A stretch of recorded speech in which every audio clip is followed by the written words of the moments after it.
Welcome to another edition of the podcast known as Blending the Family. I'm your host, Tommy Maloney. Before we get started, just want to let you know my new book, My Dad's Advice at 5:04 a.m., is available on the website, blendingfamily.com. And if you order it from the website, it will be autographed, or you can also go to Amazon and purchase it that way. Either way, the new book, My Dad's Advice at 5:04 a.m. is out. Now, on with the podcast. How did you learn, where did you learn to be the father that you are to me, like such a loving, caring father? And the father had answered him and said, I learned by giving you everything that I always wanted but never had. So, in my case, I think the key takeaway has been mostly got to do with aligning and understanding, my emotions, which also came as a huge surprise to me. When my kids were born, I realized I have certain kind of emotions which I thought never existed. Welcome to another edition of the podcast known as Blending the Family. I am your host, Tommy Maloney. Thanks for tuning in. Thanks for coming by. Thanks for listening. On this episode, we have two special guests, one repeating guest. Our first guest on this episode, they're both here on the episode, Jonathan Guerrero. Jonathan is the producer of the syndicated radio program and podcast, if I can speak English, called the Fatherhood Challenge. And making a return appearance is our good friend Rupesh Bhambwani. Find them both on LinkedIn, and I'll put their information in there. I am super excited to share this episode with you, but at the same time, let's get into a few things before we talk about the podcast. Number one, I've got a new audiobook I'm listening to, How I Built This by Guy Raz. If you are familiar with Guy, he's from NPR. He does some great podcasts, and I just started listening to it. I'm trying to get out of my own way, trying to get out of my own head. Along those lines, I don't want to talk about my fitness. My fitness sucks right now. Sorry, Mom, if you're listening. Sorry, Dad, if you're listening. Well, I know my mom's not listening. Coming to you live from a undisclosed location. I will just say maybe somewhere in Canada, maybe somewhere in Saskatchewan. That's all I'm going to say. So like I said, we have Rupesh and Jonathan on here, and we talked a lot about what Rupesh has started. Jonathan is also part of the Cool Dads Club that you can find on LinkedIn. One of the things we definitely talked about is our own journey of being a dad. And they both had two riveting stories about not only their dads, but how they took their story to make it better for their kids. Okay. Anyway, there's one other thing I want to mention before we get into this episode. And on LinkedIn, I've seen a lot of postings about animals. And I am such a diehard dog fan that one of the things I want to mention is this organization called Four Paws, FOURPAWS, and you can find them at four-paws.org. Of course, www.four-paws.org. Four Paws is the global animal welfare organization for animals under direct humane influence, which reveals suffering, rescue animals in need, and protects them. Highly recommend to visit their website. And if you're on LinkedIn, please check them out. It's just sad the way the world is these days, that how we treat our God's creatures. And so I just want to mention Four Paws. That was the thing right there. I know it was a horrible segue talking about Rupesh and Jonathan going into Four Paws, but I just had to mention that, okay? Well, there you go. I'm just going to cut to the chase, and we're just going to get right into this episode of the podcast. I don't know why I changed my voice that way, but I did. So, anyway, Let's go. Let's move on. And as Terry Crews would say, your success is my success. Rupesh, Jonathan, coming up next. Okay, we are now. So whatever you want to say is going to go. I don't. One of the things that you'll learn about me, Jonathan, is I don't like to edit. As far as there's always fun content right before you hit record, and it's like, oh, we missed it. Mm-hmm. Hmm. Yeah, yeah. This is going to be fantastic. Number one, Rupesh, thank you again for coming back. And one of the things, and I don't want to speak for Jonathan, and Jonathan can talk about this as well, but every time I have a conversation with you, Rupesh, I just feel enlightened. And so that's why I'm super excited to share this virtual stage with both you and Jonathan, because, Jonathan, you're in the podcasting world too, the Fatherhood Challenge. So we're going to definitely talk about that. But let's start off with a little bit of context. I want to start with you, Jonathan. So, Jonathan, tell us about your family. And along those lines, since we're going to be talking about positive fatherhood and parenting and things of that nature, uh, tell us about your relationship with your dad. Oh, well, so I'll start out with my family. Those are really great and loaded questions all at the same time, which is being loaded questions. That's what makes them so good. So I'll start out with my family. Yeah, it's I have a wife and two boys. Definitely happily married. Um, we're going to get into how we got to the happily married part because it certainly wasn't just this thing that just happened instantaneously. It was a lot of work to get there, and a lot of that is tied into your second question, which is about my dad. So we're going to go just kind of progressively through this. So I have two boys. One, as of this recording, is 11 years old, and then the other one just turned 8. It's kind of interesting because they were both born on the exact same day, 3 years apart. So it's not too often that happens, but it gets to be really fun around November when it's time to celebrate their birthday. Well, it's a 2-for-1 deal. Exactly. So that makes things a lot of fun. But yeah, I'm very, very blessed and very just thrilled to be around my family. I call them also my tribe. Every time I get done with work and I get to just spend the rest of the day around them, it just feels perfect. It really doesn't get much better than that. I love being around them. I love spending time with them, and they are my strength builder. But yeah, it was work getting to that point. And everything really starts with my dad. And this is going to be a fascinating topic because fatherhood is the center of everything I'm doing as far as the radio program that I do and podcast. It's the center because I think this society and our culture, our modern culture, has either forgotten or chose to ignore the relevance and importance of fatherhood in our society. If you really look back at a lot of the struggles that women have and continue to go through, the fatherhood issue remains the center of why they struggle. The same thing with men. A lot of men who struggle, a lot of their struggles, at some point, the common denominator always boils down to the fatherhood issue. And that is the one thing, for whatever reason, we don't want to talk about. And we can go all over the place with it. It doesn't really matter.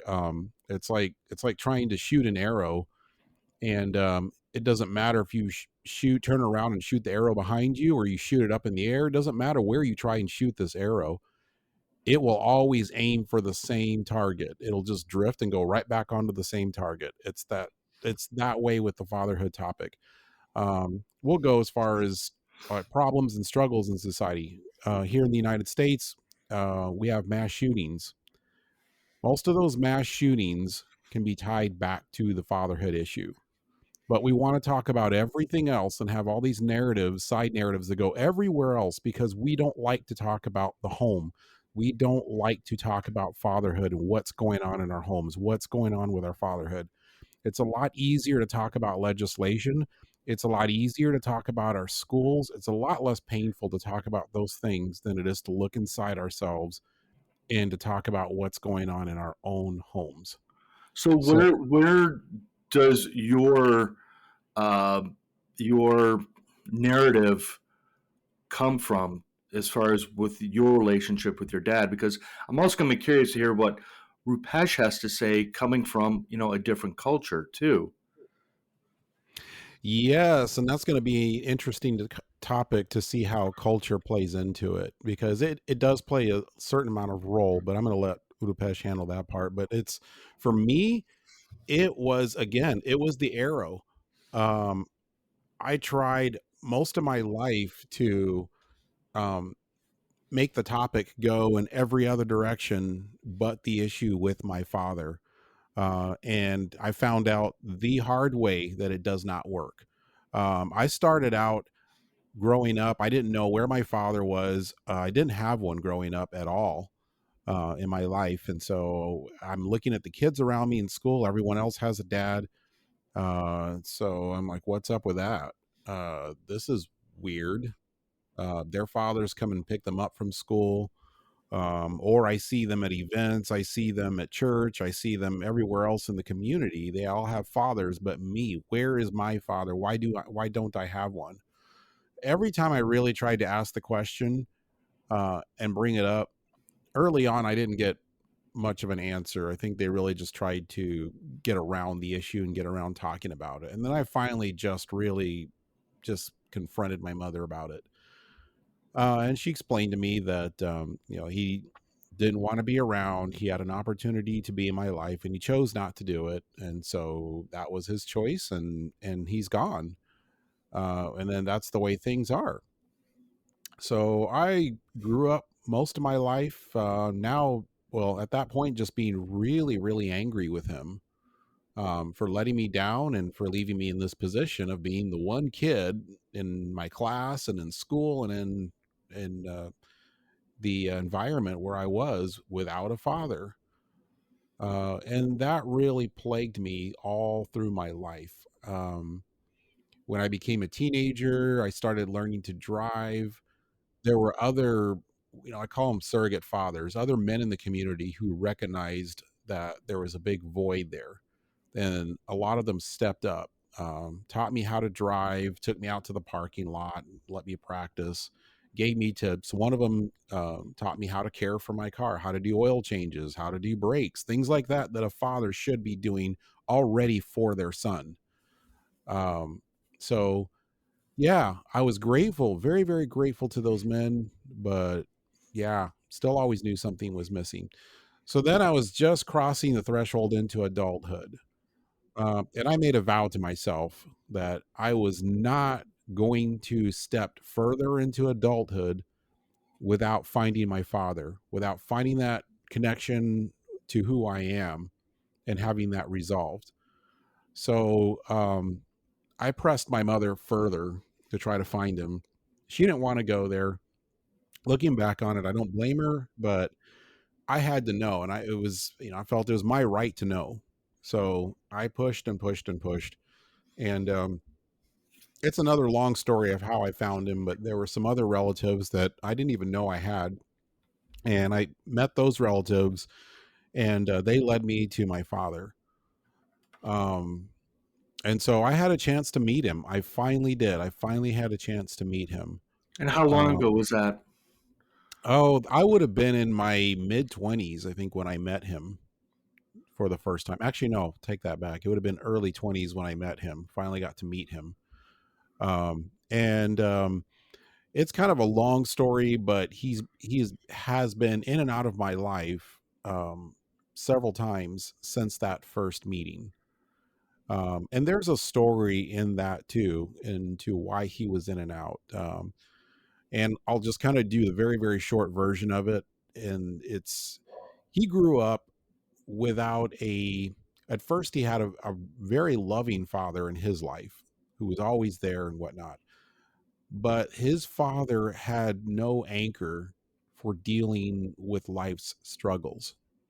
So, when the economy hit hard, excuse me, when the economy hit very hard, his dad went to alcoholism and resorted to that to dealing with life's stresses and with the economy, with his job situation. And he was one of the unfortunate ones that when he got drunk, he turned into a mean drunk. And so he became physically abusive, verbally abusive, and he took it out on his family. He left his family and eventually formed other families. It was just a really terrible pattern. And so my dad had to step up because he had several other brothers and a mother who was depending on him because there was no one else anymore. And so he had to grow up very, very, very fast. And he worked, and that's a majority of what he did. When he wasn't working, he was home caring for his brothers, caring for his mother. And that was pretty much his whole life until his brothers, one by one, grew up and they left the home and everyone scattered. And that was the story, his story. He went and worked on farms all the rest of his life. And so when I met him, he was a very different person than what I imagined he would be. He was very caring and nurturing. That part of him was very instinctive. But the rest of it, as far as sticking around, as far as being present, all of that you would expect in a father was just gone. And it took a while for me to really learn and understand what was happening with him and why he was the way he was, because he never got to be a teenager like I did. As tough as it was for me growing up, I was actually really blessed compared to him. I didn't have anyone in the home being continuously physically abusive to the way he was. Now, I still did, yes, I did have experienced some physical abuse in the home, some verbal, but nowhere to the extent that he did. So he never got to be a teenager. I did. He never got to just hang out with his friends whenever he wanted to and do whatever he wanted to. I did. So we were very, very different in that respect for how he grew up. And so that translated into the fact that when he missed out on all of that stuff, now he's an adult. He has no one depending on him that he was aware of. And now he gets to be a kid again, or a teenager, or whatever else. The stage where in life where you can be irresponsible, where you don't have to worry about how what you do affects anyone else, all those things. That's part of being a teenager. He got to do that, and that's exactly what he did. And that was the stage of life he was in. He was living life backwards, and that was tough on me. But at the same time, having an explanation for what was going on helped some. But I still felt cheated because it's like, okay, his brothers got everything. I later found out I had a half brother, and he was more involved in my half brother's life. And there was a time where I felt a little jealous of that. But then I looked at and compared my situation with my half brother. I had it a lot better off than my half brother did. And so if one of us was going to get my dad, I'm glad that it was my half brother because he needed it more than I did. I was surrounded by other men who would step up and help in the areas that were super critical to me growing up. But he would not have that without my dad. So I was grateful for that part of it. But let's kind of fast forward a little bit into my marriage. Well, let's do this. Let me bring Rupesh in and have him answer the question as well. So, Sure. Rupesh, I know you have a son and a daughter, right? All right, and similar ages as Jonathan's. Yeah, so my daughter is 11 and a half years old now, and my son turns 7 in December. And what was your relationship like with your father? Is along the same lines of Jonathan, or something totally different? Because like I said, I'm really curious about, you know, culture wise, what your relationship was with your father. So first of all, Tommy, I think this is a fantastic topic, right? I think this is something which I really enjoy talking about because it throws light on, topics and concepts which most of the people don't really want to talk about for various reasons. So my story is kind of similar to Jonathan, but also different from the viewpoint that my father, he passed away when I was 5 years old. Oh, And my mother and my elder sister did such a fantastic job raising me that, to be very honest, right, and to a lot of respect to my dad who passed away, I did not miss him, right? Which to a lot of people, when I talk about this, they find it to be very shocking and very surprising that a child who lost his father when he was just 5 years old uh, does not have any memories or experience of what a father relationship should look like or feel like. How can you not, miss not having a father? Um, and I have struggled a lot for many years to even figure out what the real answer to that is. Um, the fact of the matter is, when I became a father myself, 11 and a half years back to be precise, um, um, I kind of realized that the importance of being a father to somebody. So, there's a stark difference about missing somebody in your life and getting a realization that how important it is for somebody to be there. Now, in my case, my father was, suffering from cancer, and there were not many cures available that time to, help, patients to fully recover from it. So my dad did not have an option, and he passed away because of that. So when you look at that, uh, I was at absolute peace that one, my mom and my elder sister put in all the work to raise me, and they provided so much of love and affection that at no point in time I would look around and think that why is my dad not around me when there are other kids, other friends whose dads come to pick them up in school or take them for games or be with them for social occasions and so on and so forth. um, Fast forwarded to the time when I became a father, and it suddenly hit me that just being alive and being present with your kids is the best gift you can give to your children, right? And that has been my prime driver. Call it my motivation, call it my calling. That I just want to make myself be present in my kids' lives. What I do with them is really immaterial. Yes, there are certain things that needs to be done as a father, with your children, because when you're raising them, there is a responsibility that kicks in. But fundamentally, being alive and being able to be present for them, I think, is the most critical, part of being a father. At least, the way I look at it.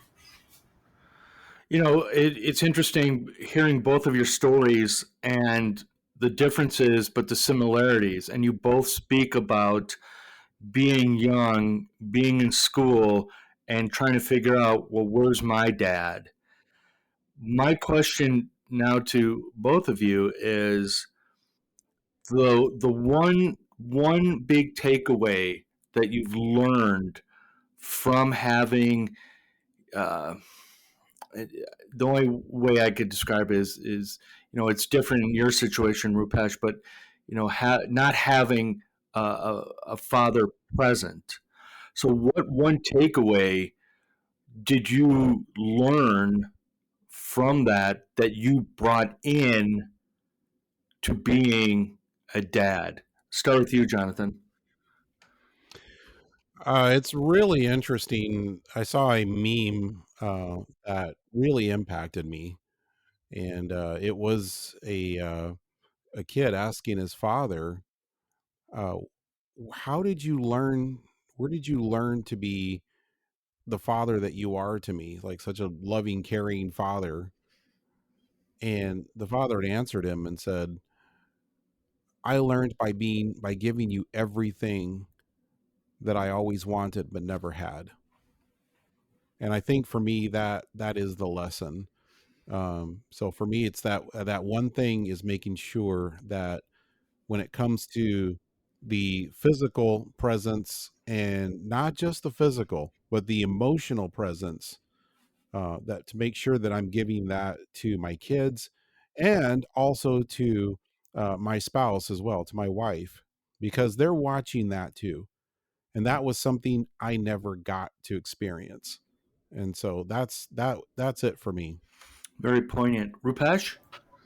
Um, so in my case, I think the key takeaway has been mostly got to do with aligning and understanding, my emotions, which also came as a huge surprise to me. When my kids were born, I realized I have certain kind of emotions which I thought never existed, right? And that, I think, was a very key discovery, for myself, to be able to look at those emotions, feel those emotions, and figure out a way to act on those. Because many times, we take things for granted about a lot of things, when it comes to your own self, spending time with your wife or your parents or your own kids. And each of the relationships has a different emotion connect. So I think it's fairly important to, one, discover those emotions within yourself, and then try to the best of your abilities to act on it, which frankly speaking, has brought a lot of peace to me as a person. And over the years, my wife, obviously keeps asking about, do I miss my father, or do I miss having a male figure in my life. And there are times, obviously, that you feel that something is missing. But when I look around me and I look at the fact that I have these two wonderful kids, there is so much to give, there is so much to learn, there is so much to explore, together as a family. um, uh, that moment, I think, is um, uh, fairly big for me, because it allows me to leave my past behind and just look at the present that I have.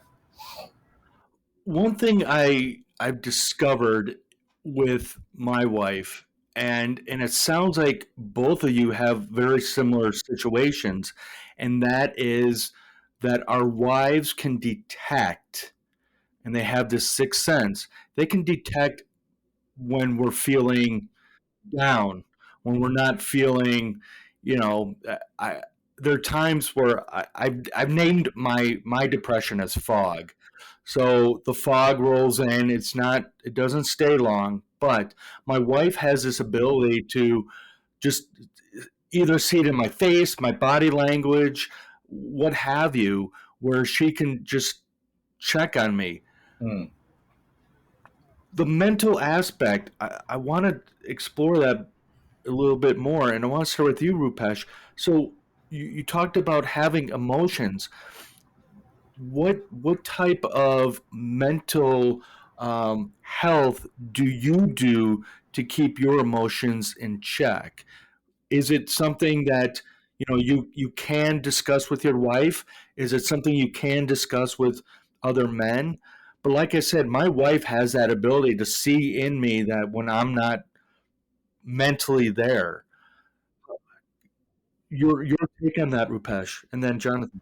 Yeah, so no, true. So I think that's a very important part of being a father, that one should not try to navigate this journey by himself. I think that's a very dangerous path to take, because being a father is definitely not easy, especially in today's times. And there is a lot more to be done, with your own personal, health, with your mental health, managing the house, managing the finances, taking care of kids, you're making sure you're providing the right values to the kids, and so on and so forth. So I think it's very important to look at it from the structure of how you build a house, right? You first lay a foundation, right, and then you set up the pillars, and these pillars are very important. So you need to classify each of these pillars, as there is one pillar which is your own family. Then you need to look at the other fifth pillar as your extended family. The third pillar could be friends that you are close to, and the fourth could be being part of a dad community, something that yourself, Jonathan, and me actually are kind of running and part of it. Because these four pillars together allow the roof to be on top of your house at all times. So it's very important to actually navigate, and be be very cognizant about engaging with these four pillars on an ongoing basis, because there are a lot of things which as a man, as a father, for whatever reason, you may not be able to discuss it with your own wife, or you may not be able to discuss it with your own parent who has raised you. In that case, you reach out to your friends, or you reach out to your dad community. And in a very similar way, there are few things that you cannot talk to somebody in a dad community, and you may want to share that with your wife.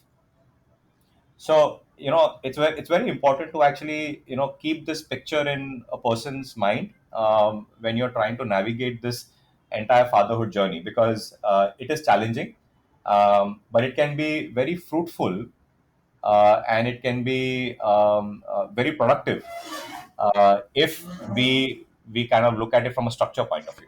So, Jonathan, how do you handle the mental aspect of fatherhood, and same thing like Rupesh was talking about, as far as not just being a dad but being a man. So, how do you keep your mental health in check? The one thing I finally had to come to the conclusion, which is can be a tough one for those that are in that position, when you're realizing that you're at the disadvantage in every way, and you now have this responsibility. You have two boys that are depending on you. You have a wife that's depending on you on so many levels, and you are feeling mentally overwhelmed, or sometimes there's a lot of triggers that can come into your life that can really take you off of where you're supposed to be. I came to the point where I finally realized, you know what, I have to take responsibility for my own mental health and my own stability. This is not something that my wife can do for me, nor should she be doing for me. It is not her responsibility, and it's definitely not the responsibility of my kids. So I have to own that. I have to grow up. I have to be the adult and take responsibility for that. So for me, that first big step was really going into therapy, getting a therapist, learning coping strategies for different emotional situations, getting tools that I could use on the fly when I felt angry about something. uh, what can I do to get calmed down, to get that emotion under control before I blow up, before I take it out on my family? Things like that, just basic things like that. So therapy was and still continues to be very, very helpful for me, maintaining a mental stability, taking care of my own mental health so that I'm at my best for my family. So that is the first and primary bit of it. Um, so Tommy, you shared how your wife can read you, and I really identify with that because my wife does the same. She can read me very, very well. She can tell when I'm just off for whatever reason that day. Uh, and so I look at that as a gauge, which is, I think, how she intends it for me to read it, is as a gauge. So I may not see it. I may not even be aware I'm off. I'm busy with all of the routines, with everything going on in the day. So I don't really always take that time to do an inventory of myself. And so she's great at that. So I try not to pin it on her as far as dealing with it, but I do take it very seriously when she's telling me, you're a little off today or something's going on. Are you okay? And those welfare checks are really meaningful to me. So I really go in there and I try to, as best I can, to try to be open.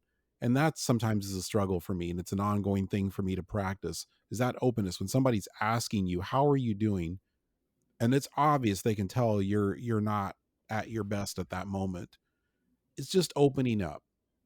So, I mean, you're not burdening them by doing that. They are asking you. They care about you. They want to know. So, being okay with that and opening yourself at that moment is a very, very valuable thing. And after that, it's taking that cue that, okay, they're seeing something's wrong. Something must definitely be wrong. So let me look at myself. Let me do an inventory of what's going on, and let me use my strategies that I learned in therapy and then move forward from there. I want to take a quick break just to remind you that my new book, My Dad's Advice at 5:04 a.m., is available on the website, blendingthefamily.com. And if you order it from the website, it will be autographed. Or you can go to Amazon and also purchase the book. Again, the name of that book, My Dad's Advice at 5:04 a.m. Now, let's get back to our guest. Shall we? Let's. Rupesh, I'm curious as far as the angle of your culture, as far as going to therapy. Is that something that's recognized? Therapy is not so much of a practice that is prevalent in India as of now. When it comes to mental health for dads, um, that is something which still is a long way to go, the way I see it, because uh, many dads out here, um, they, for one, they live with their own parents, so they have a very decent support structure, if I can call it, most of them. And a lot of things do get managed for these dads, because you have the nannies, you have a house help, to do all kind of chores in your house. You you have your parents to kind of look after and provide the necessary knowledge, wisdom, and care that is required for growing children.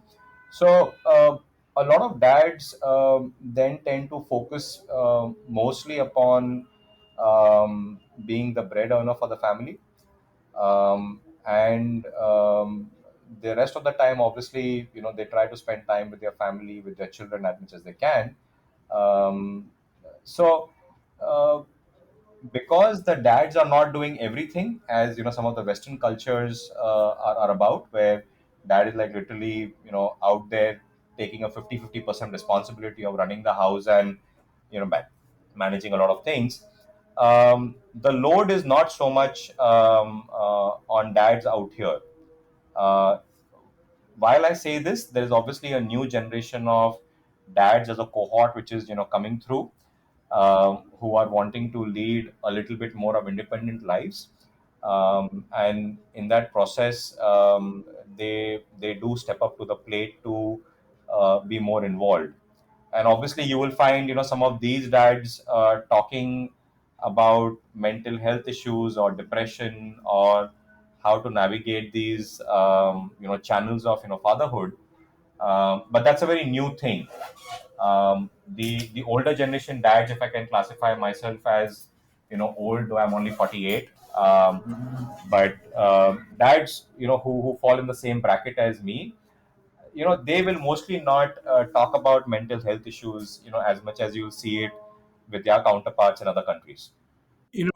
As you're talking, Rupesh, I am curious because this is also part of the reason why uh, I really wanted three of us to have this conversation, and that is what you've created with the Cool Dads Club, and Jonathan's part of that as well. So, is is that the reason?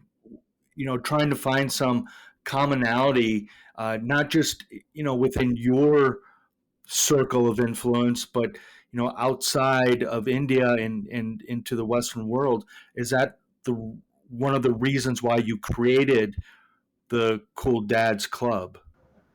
Yeah, absolutely. So I think the way that I look at is that every culture can learn from each other, right? There is nothing which is right or wrong, good or bad, right? Each culture has evolved over many generations.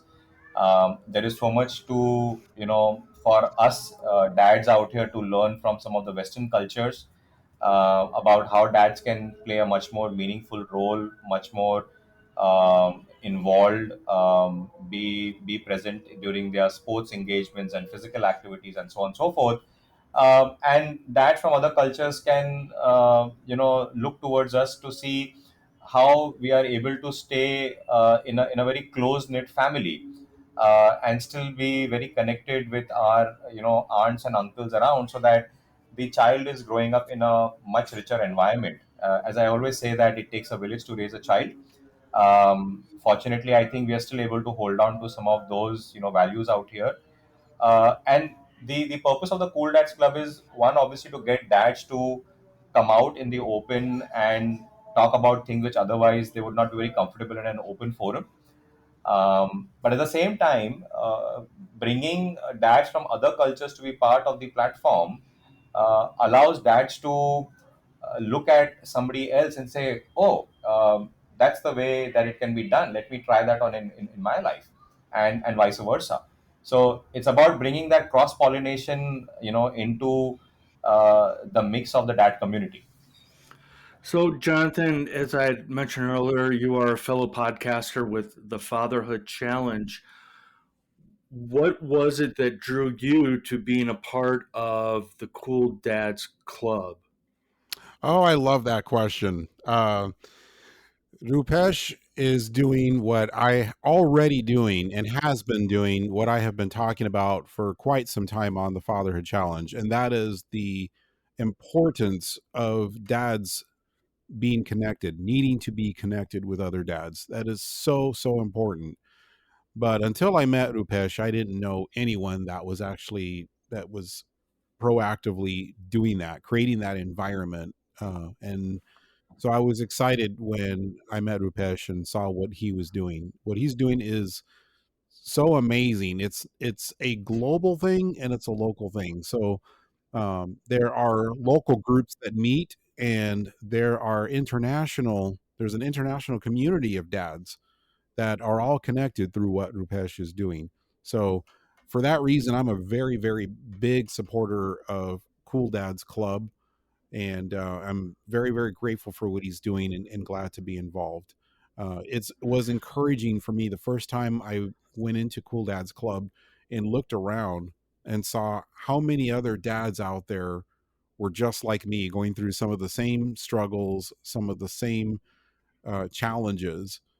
And it's not just a place where you go just to find others to relate to, but you can find so many solutions there, and get answers to questions that you have.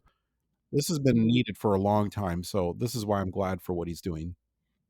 It's funny you say that you were talking, Jonathan, about going into that group the first time and seeing similarities. I remember many, many years ago, I attended a men's retreat through our church, and I felt like I did not belong. Everybody else had all the answers. Um, and it was really interesting sitting down with other men. And yeah, it's a cliche, but we were sitting in a circle and just learning, going, oh, you're struggling too? Oh, okay. Let's talk about this. And the one thing I really loved what you're saying, Jonathan, on a global scale, what Rupesh is trying to accomplish. I remember years ago, somebody posted, a lady posted on LinkedIn saying, "Oh, there's not enough moms groups or clubs, not just on LinkedIn, but in her area." And I'm like, "Where are all the dad clubs, lady?" And she did not like my response when I said that. So let me ask you this, Jonathan, because joining Cool Dad's Club, what is something that you've learned from the club? And I don't mean to put you on the spot, but what is something from the club you have learned, but not being I'm going to say it this, like not a Western or American thing, but something you learned differently from a different culture? Well, the one thing that a lot of these cultures have in common is this challenge of no excuses. There are so many dads out there that have had the same struggle with work life balance and challenges, and there have been, and this is one thing where I'm just continually amazed with Rupesh. Rupesh has a natural gift for telling stories, for retelling stories, sharing stories. He's just great with stories. And this is how a lot of guys respond and connect. We don't do so well with lectures, but we do very, very, very well with stories. And he's really great with that. And I read so many stories from other dads in the Cool Dads Club. And there are so many stories that he has of dads who have sacrificed, who have made very, very, very difficult sacrifices. And those are stories I can relate to because I've done the very same thing. It's how I ended up in the Fatherhood Challenge. This wasn't something I thought of in the very beginning. It was a sacrifice to get there. So when I see these stories of other dads who have done similar things for their family, it says, number one, there are no excuses. You're not the only one who had to suck it up or who had to make a very difficult decision or sacrifice for his family. There are dads all over the world who have and continue to do the very same thing for the family. And number two, you're not alone. Again, there's so many other dads out there doing it. You are not alone having to make these difficult decisions. So if they could do it, if they could figure out how to do it, and all these stories I read, they all did it. If they can do it, so can I. And it gives me more motivation. So if it's a simple choice I have to make in my house, maybe a plan that I had made, and I have to now change that plan for the sake of my family because it's better for my family. I suddenly realize, you know what, there are dads all over the world right now, and I know that for a fact thanks to what Rupesh is doing. There are so many other dads out there who do the very same thing, and it changes the global culture because now we see these kinds of decisions as normal. They're not this remote off difficult thing that this one dad did and no one else does, and okay, let's go put him on a pedestal. No, this is normal. This is what other dads do, and this is an expectation of fatherhood. So in that respect, I think what he's doing, and I just scratched the surface of what he's doing, but that alone is amazing. So I want to ask you, Rupesh, what have dads been doing better since you've created the Cool Dads Club? What have you noticed that we dads are doing better um, from the past? And you can go as far as 5 years and go as far as 20 years. But in your opinion, what are we doing better? I think what has transpired over the last few years is one what I realized was there are many moms groups out there, which you look around and every nook and corner will have a moms group, which made me to think that there's a very strong support system for moms, which allows them to engage and come together as a community. And unfortunately, there was not even a single dads group in India that was present or active. And when I created it, the the guys who are on the group, my own friends and some of my business connections, they actually didn't even know what to talk about. right? And I used to post a lot of my stories, my experiences, some articles, just to get dads to kind of open up a little bit. Um, but I think what has happened over the last few years, I think a lot of these dads on the groups have now realized that this is real. This is something which was missing for forever, right? And now they have this very closed knit, non-judgmental, transparent community where not only you can talk about your challenges as a father, or you need some recommendations or tips how to manage certain things in their kids' lives, but they're able to also open up a little bit more on their emotion side as well, which was quite surprising for me as well, because uh, knowing the culture that I'm part of, uh, I have never come across usually dads, sitting across a breakfast table or a lunch table, talking about family or their children. And here in this group there is a spark of these conversations taking place. So when we do any physical meetups, we've gone for camping trips, we've gone for boat rides with our children, we've done a cricket match recently as well.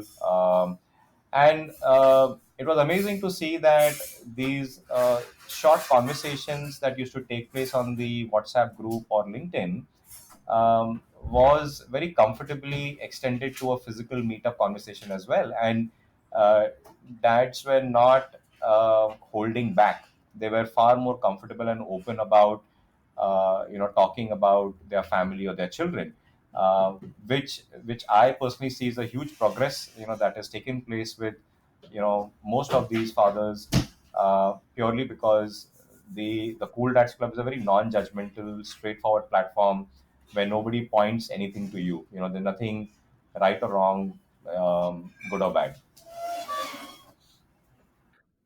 Question for both of you, and I'm going to start with you, Jonathan. What are you grateful for? That is, I am grateful for.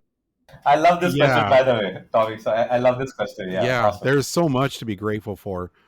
For one, I'm grateful that for my family, and I know that sounds like a very, I don't know, like a hallmark answer to this question, but I really am. There's a lot of grace that I find in my family. Uh, I sometimes look very differently in their eyes than I look at myself in the mirror, and so there's a lot of grace there with my family. So with that, uh, I'm very very thankful for them. I'm very very thankful for the opportunity I have to be able to work in this fatherhood space. It has been a game changer. It has been life changing for me in so many ways. I am thankful for all of the fathers that I get to talk to, and not just fathers, but there's a lot of guests on the program who aren't fathers, but they provide so much knowledge and wisdom to the fatherhood space.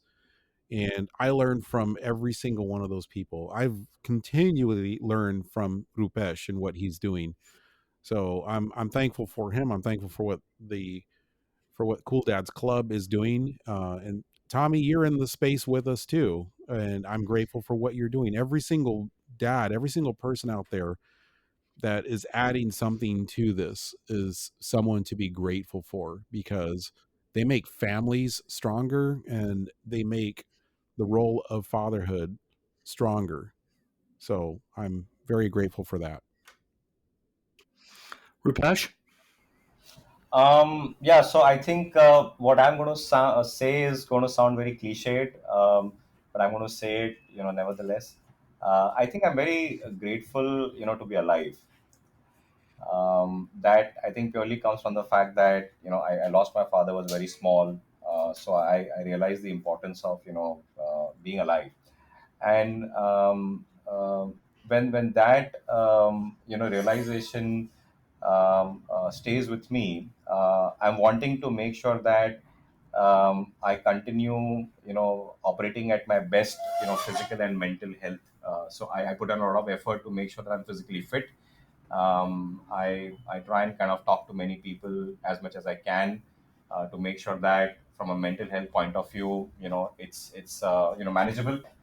um, and I think the fact that you're able to do things in this space of fatherhood, something that Jonathan rightly mentioned, the opportunity to be able to work with fathers and create these communities is extremely satisfying. Um, uh, the fact that you are able to engage and learn from these fathers out there who have done so much, right? Just because fathers don't talk or can't express does not mean that they've not done the work. They have been in the trenches for a very long time. They are in the trenches right now as well, right? But the silence cannot be assumed as work not done. And I think that's where I personally learn a lot from most of the dads who are there on the Cool Dads Club. Being part of this community provides me a better perspective about um, how to be a dad, and not panic at the slightest hurdle or challenge that come across, because again, as Jonathan said, you're not the only one going through it. There are other people who've gone through it, right? And they have come out on top. So that acts as a very strong inspiration and motivation. And finally, I think it's important to look at how we are able to work together as dad communities. Tommy, you're doing some fantastic work out there, right? You are in the trenches, but you're also doing a lot of work in the space. Jonathan's doing such a great work with his podcast. um, I think the opportunity to be able to work and be connected with dad communities, and folks like yourself, is what actually makes this entire experience to be very fulfilling. Otherwise, you're just walking through space as a lone person. So I think these multiple things allows me to be more thankful about the fact that we're doing something to change the lives of others out there. Gentlemen, I am grateful for your time today. I am grateful for all the coffee that has gone into me this morning for these time zone differences. So I am grateful for both of you taking the time and sharing. And I feel that because of what you two are doing, Rupesh with the Cool Dads Club and the Global Dads Council, and you, Jonathan, with your podcast, the Fatherhood Challenge, I firmly feel that we are on the cusp of positive fatherhood that's going to just create a movement going forward for a long time, even after both of you are gone. I'm immortal, so I'm just going to be here forever. And apparently nobody Tommy, believes me when I say that. Tommy, you need to pass on your magic potion to us. I'll fax it over to you too.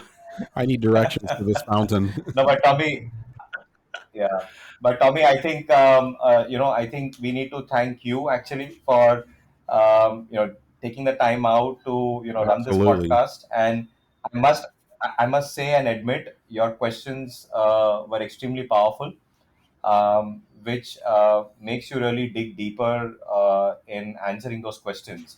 So it's always a pleasure to talk to you. And every conversation that we have together, it actually enriches the overall experience of being a father. So thank you very much for that. Thank you. Thank you. Like I said, I am grateful for both of you. Um, I just want to say, Rupesh, I feel the same way. Jonathan, I learned so much from you today, your passion for fatherhood. I'm looking forward to being on your podcast. And again, I'm just so grateful for, again, what you two are trying to accomplish. not just for dads, but for men. So, ladies and gentlemen, if you're listening to this, thank you. I just want to say, please find these two gentlemen, Rupesh Bhambwani on LinkedIn, and same thing with Jonathan Guerrero with his podcast, The Fatherhood Challenge. And if you're interested, I'm going to put this out there too. Hey, dads, don't be afraid to join the Cool Dads Club, because it's like sitting at the Cool Dads lunch table. Absolutely. Great. Absolutely.